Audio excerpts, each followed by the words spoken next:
ربنا انفعنا بما علمتنا رب علمنا الذي ينفعنا رب فكهنا وفكه أهلنا وقرابات لنا في ديننا رب فكهنا وفكه أهلنا وقرابات لنا في ديننا مع أهل القطر أنثى وذكر مع أهل القطر أنثى وذكر ربي وفقنا. Ma'asyiral hadirin wal hadirat rahimakumullah. Sebagaimana tugas dan mandat dari guru kita Al-Habib Umar bin Muhammad bin Salim bin Hafidh, yang mana kita akan mengkaji dan membaca di dalam majlis kita, mengutip sedikit demi sedikit dari kitab An-Nasaih Ad-Diniyah wal Wasaya Al-Imaniyah karya Al-Imam Al-Arif Billah Al-Habib Abdullah bin Alawi bin Muhammad Al-Haddad mata'ana Allah bihi wa bi'ulumihi wa nafa'ana wa iyyakum bihi amin ya rabbal alamin. Ma'asyiral hadirin wal hadirat rahimakumullah. Qala al-musannif rahimahullahu ta'ala wa adama naf'a bihi wa bi'ulumihi fid darain amin. بسم الله الرحمن الرحيم ولا حول ولا قوة إلا بالله العلي العظيم سبحانك لا علم لنا إلا ما علمتنا إنك أنت العليم الحكيم الحمد لله رب العالمين الذي جعل الدعوة إلى الهدى والدلالة على الخير والنصيحة للمسلمين من أفضل القربات وأرفع الدرجات وأهم المهمات في الدين، وذلك سبيل أنبياء الله المرسلين وأوليائه الصالحين والعلماء العاملين والراسخين في العلم واليقين.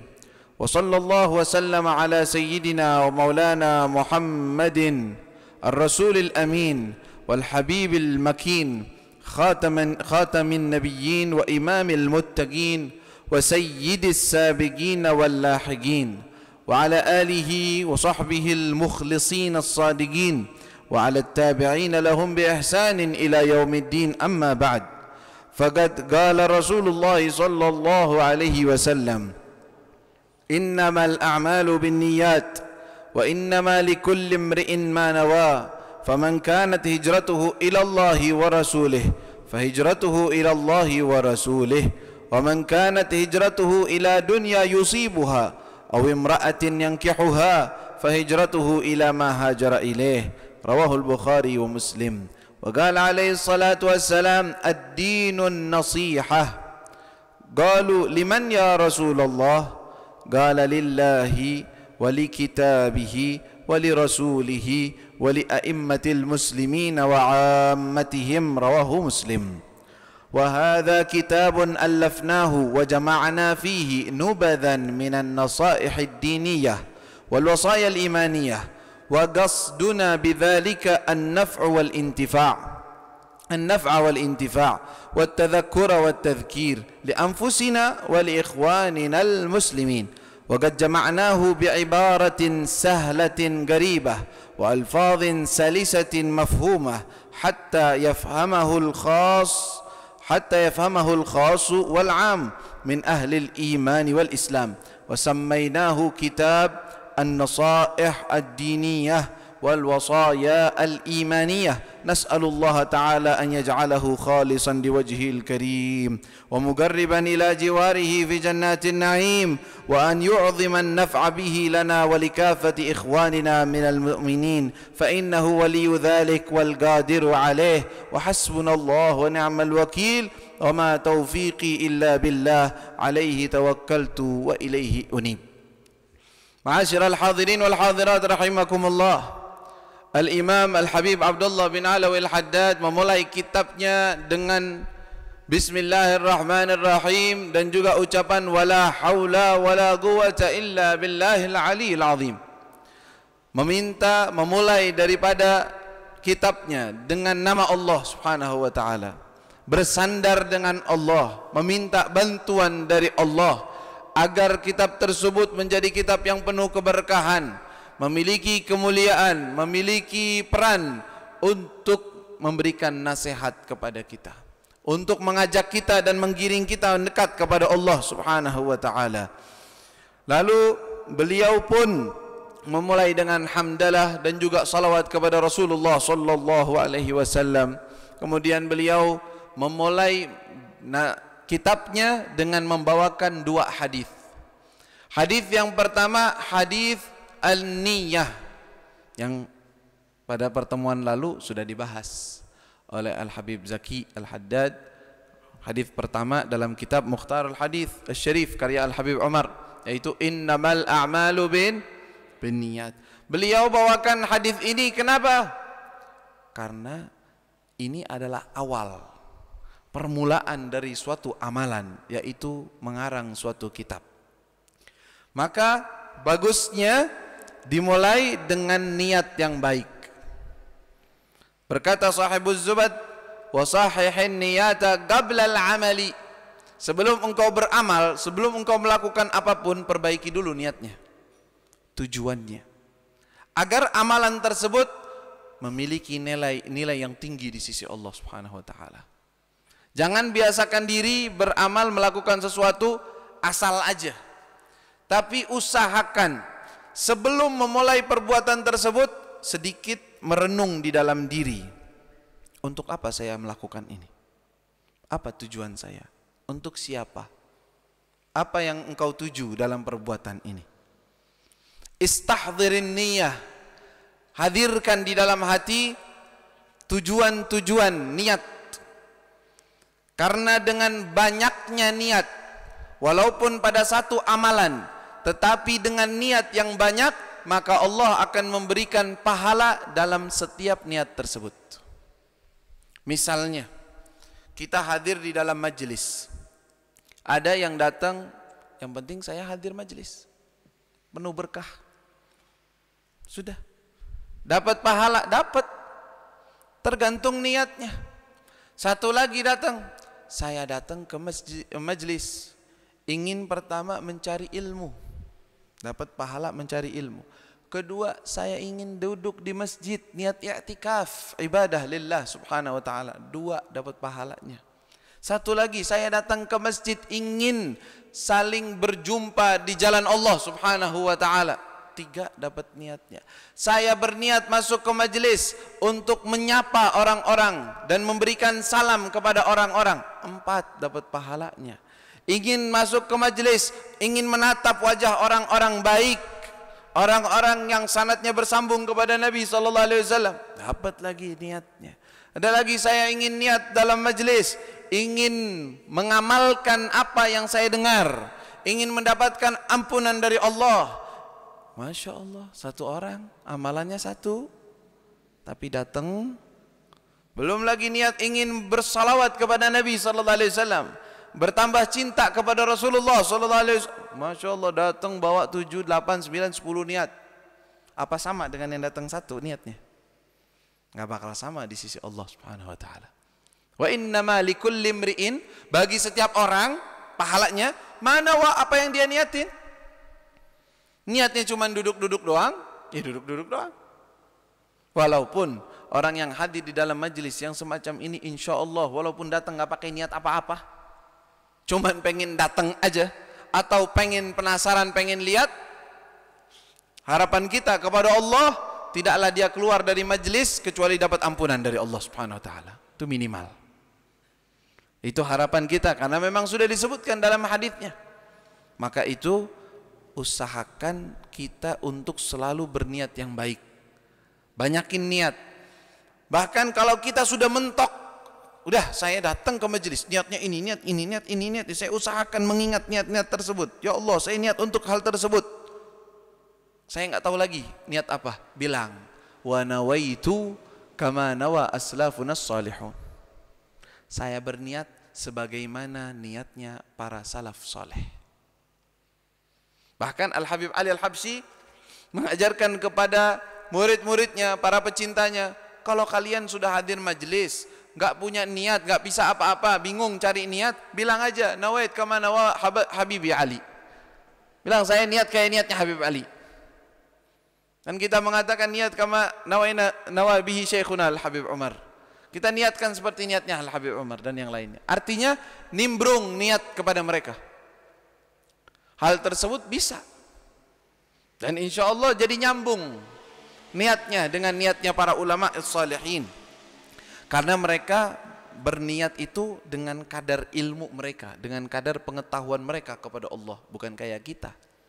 Kita cetek-cetek aja. Kadang ada yang niatnya cuma untuk urusan dunia aja. Pokoknya datang ke majelis biar urusannya dimudahkan oleh Allah, biar insya Allah dapat kerjaan, insya Allah dapat jadi orang kaya. Niatnya gitu dah. Kesian. Niatnya masih niat-niat yang biasa. Niatnya masih dalam urusan dunia karena dia pikirannya itu, ngertinya itu. Tapi kalau udah senderin niatnya kepada orang yang ngerti cara berniat, ngerti apa yang diminta sama Allah Subhanahu wa taala, wah bagus. Jadi cakep kita. Makmuman kepada mereka, jadi makmum dengan mereka, insyaallah dapat seperti apa yang dapatkan oleh imamnya. Lalu beliau Al-Habib Abdullah Al-Haddad membawakan hadis yang kedua, yaitu sabda Rasulullah, ad-dinun nasihah. Agama itu adalah an-nasihah. Apa itu nasihat? Nasihat? Kita ngertinya nasihat, dan kita ngertinya kalau nasihat itu berarti kan ceramah, ngasih tahu orang. Tapi hakikat makna nasihat di sini bukan seperti itu, bukan cuma ngasih tahu orang, bukan nasihatin orang, tetapi kalimat an-nasihah ay an tu'ti al-afdal wal ahsan lahu. Memberikan yang terbaik, yang paling bagus yang kita punya kepadanya. Makanya ketika ditanya oleh para sahabat, ya Rasulullah, agama itu adalah nasihat, memberikan yang terbaik. Qulna liman ya Rasulullah.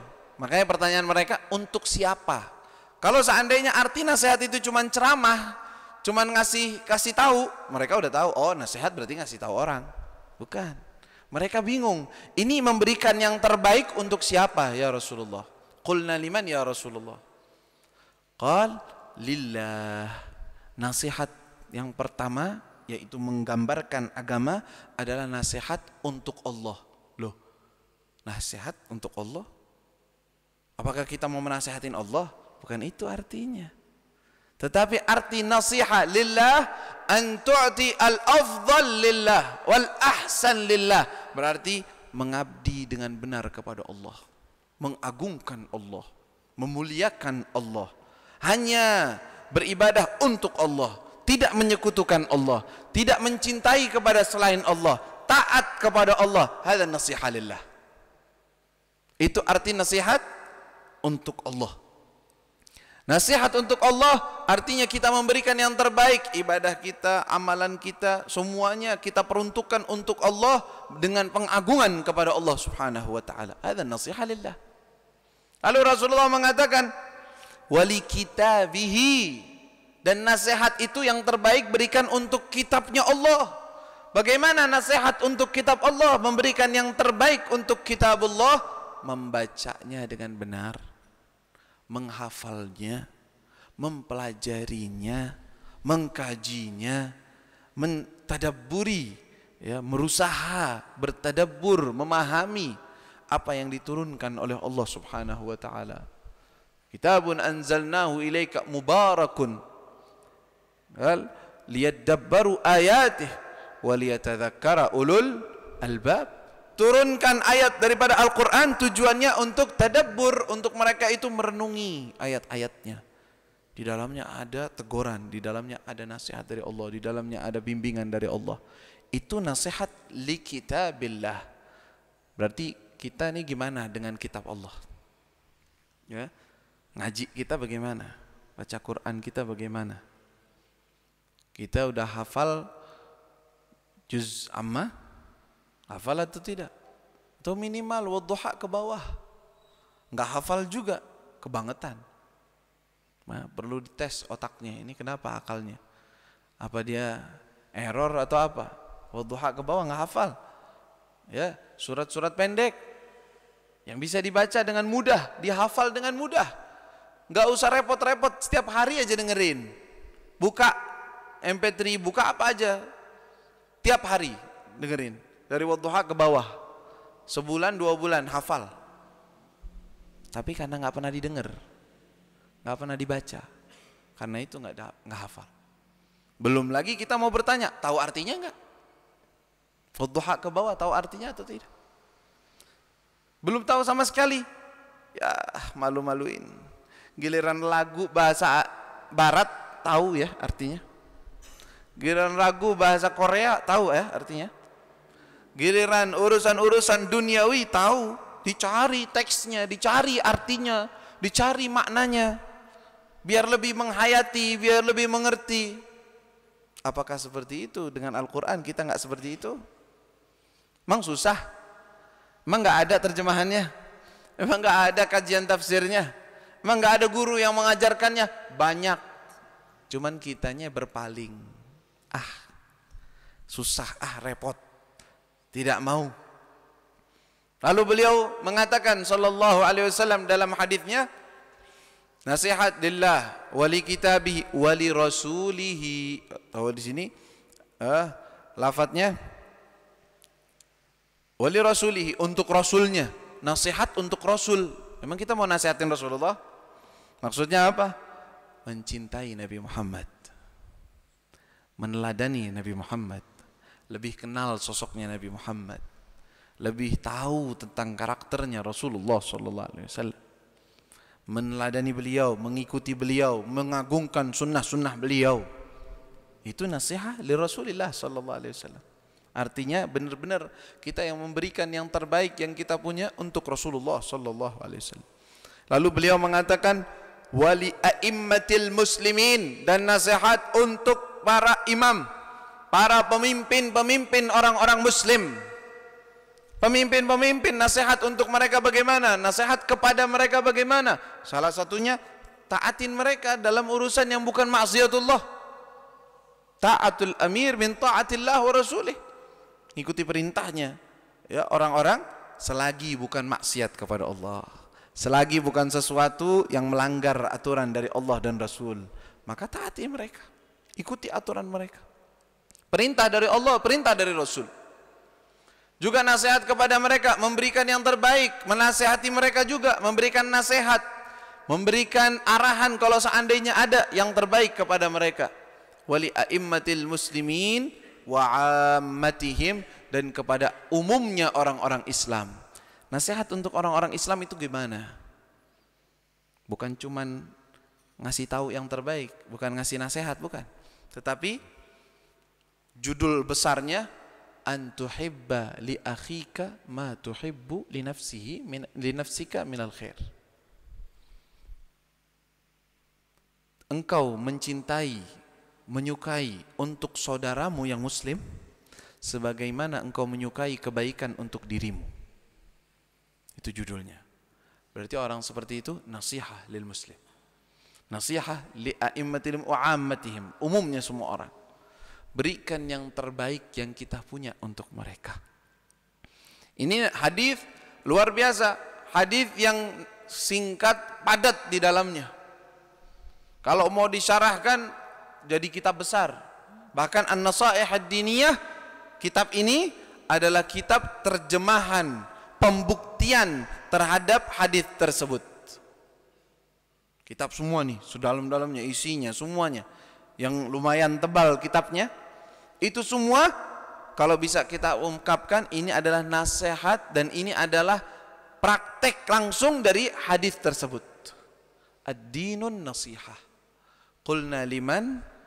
Qala lillahi wa li kitabihi wa li rasulihi wa li a'immatil muslimin wa amatihim. Lalu beliau mengatakan, Al-Habib Abdullah Al-Haddad, wa hadha kitabun allafnahu wa jama'nahu fihi nubadan minan nasaih ad-diniyah. Kami karang kitab ini, di dalamnya ada beberapa hal atau beberapa daripada nasihat-nasihat keagamaan dan wasiat-wasiat yang menguatkan iman kita. Dan maksud tujuan kami menulis daripada tulisan ini an-naf'a wal intifa', memberikan manfaat untuk diri dan orang lain. Wat tadzakur, dan mengingatkan diri dan mengingatkan kepada orang lain. Untuk diri kami dan untuk orang lain. Lihat, orang yang menasehati itu hendaknya bukan nasihatin untuk orang lain, tetapi tujuan dia ketika memberi nasihat kepada orang lain, ya Allah, saya ingin menyampaikan nasihat ini untuk saya dulu, mengingatkan diri saya juga dan kepada orang lain. Jangan lupa terhadap diri sendiri. Bukan nasihatin berarti dia yang terbaik, dia udah paling bagus. Enggak.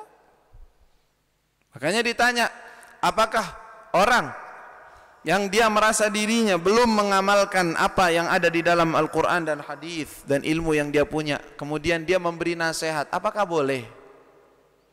Apakah tercela atau tidak? Dia sendiri belum mempraktekkan semua ilmu yang dia punya, tapi dia menasihati orang, apakah boleh?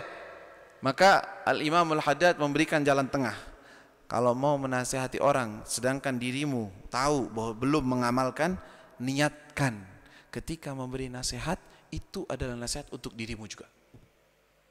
Dan engkau juga berniat untuk mengamalkan sama-sama kayak mereka. Menasehati diri sendiri maksudnya di dalam ucapannya, dan menasehati orang lain. Dengan seperti itu insya Allah, kata beliau, terlepas dari ancaman orang-orang yang berbicara tetapi tidak mengamalkan. Orang-orang yang menasehati orang lain tapi diri sendiri ditelantarkan begitu saja. Karena orang ini enggak telantarin diri, dia perhatiin dari dirinya, dia jaga dirinya, dia nasihati juga dirinya. Makanya beliau mengatakan, waqad jama'nahu bi ibaratin sahlatin qaribatin. Saya karang kitab ini dengan ucapan-ucapan yang mudah dicerna, enggak sulit. Ya, wa alfadhin salisah mufhimah hatta yafhamuhu al-khas wal 'am. Sehingga bisa dipahami oleh orang-orang khusus, orang-orang alim, atau umum, orang-orang yang enggak belajar agama banyak. Bisa bacanya, faham, karena ucapan-ucapannya enggak susah. Dan terbukti kitabnya luar biasa, memberikan manfaat kepada banyak ulama, banyak orang-orang. Bahkan di zaman Imamul Haddad, kitabnya sudah tersebar kemana-mana. Padahal masih zamannya beliau. Di zaman itu enggak ada media sosial, enggak ada Facebook, enggak ada Instagram, enggak ada YouTube, enggak ada macam-macam. Tapi bisa tersebar karena niatan beliau, tujuan beliau memberikan nasihat kepada seluruh umat, maka Allah sampaikan niat tersebut kepada seluruh umat. Ya. Lalu beliau mengatakan bahwa telah memberi nama kitab ini adalah An-Nasaih Ad-Diniyah wal Wasaya Al-Imaniyah. Nas'alullah an yaj'alahu khalisan liwajhih. Beliau meminta kepada Allah, mudah-mudahan kitab ini menjadi ikhlas benar-benar untuk Allah Subhanahu wa taala tujuannya. Karena kalau tidak ikhlas untuk Allah, tidak ada gunanya suatu amalan. Tuh lihat, setiap para ulama, para orang-orang yang saleh, tidaklah mereka beramal suatu amalan kecuali mereka memfokuskan dan memperhatikan agar amalan tersebut benar-benar ikhlas karena Allah Subhanahu wa taala. Karena mereka tahu amalan banyak kayak apa, kelihatannya manfaat kayak apa, tapi kalau tidak ikhlas karena Allah, tidak diterima oleh Allah. Kalau sudah tidak diterima oleh Allah, apa gunanya? Apa fungsinya? Makanya mereka, orang-orang yang saleh, orang-orang yang ngerti muamalat dengan Allah, enggak pernah merasa hebat dengan amalannya. Bingung, beda sama kita. Kita enggak beramal ngerasa hebat. Amal enggak punya, salat asal-asalan, ibadah asal-asalan ngerasa hebat. Kita nih. Tapi mereka, para ulama, para salihin beramal, tahajud, takut, nangis, 24 jam diisi dengan ibadah kepada Allah, dengan hal-hal yang baik yang diridhai oleh Allah, tapi takut. Kok bisa? Karena mereka tahu ini semua akan jadi sia-sia kalau tidak diterima di sisi Allah Subhanahu wa taala. Dan mereka yakini hal tersebut. Dan mereka enggak yakin apakah amal mereka diterima atau tidak. Karena mereka orang yang jujur terhadap diri mereka sendiri. Tahu ketika beramal, tahu dirinya, ya Allah saya kurang ikhlas, ya Allah saya kurang begini, saya kurang begitu. Ragu apakah amalannya layak untuk diterima oleh Allah, tetapi berharap kepada Allah untuk diterima. Ya, jadi bukan putus asa. Kan ada orang level lain lagi. Beramal tapi dia bilangnya percuma, saya nggak bakal diterima amalannya. Nggak boleh juga begitu. Ya, karena kalau udah kita memvonis terhadap diri kita sendiri bahwa amalan kita tidak akan diterima, salah. Memvonis diri sendiri bahwa amalan saya tidak layak diterima oleh Allah, betul. Beda nggak? Beda. Kalau ngerasa amalan kita tidak layak untuk diterima oleh Allah, asli kualitas amalan kita bagus, tetapi punya harapan di sisi Allah bahwa amalan kita diterima apa adanya. Makanya nggak boleh memvonis, oh amalan saya nggak bakal terima oleh Allah. Itu namanya su'udzon billah. Bedakan antara tawadhu', rendah hati, menganggap amalannya tidak ada apa-apanya, dengan prasangka buruk kepada Allah. Nggak boleh prasangka buruk kepada Allah. Jadi kita sebagai pandangan kita terhadap amalan kita nggak layak diterima.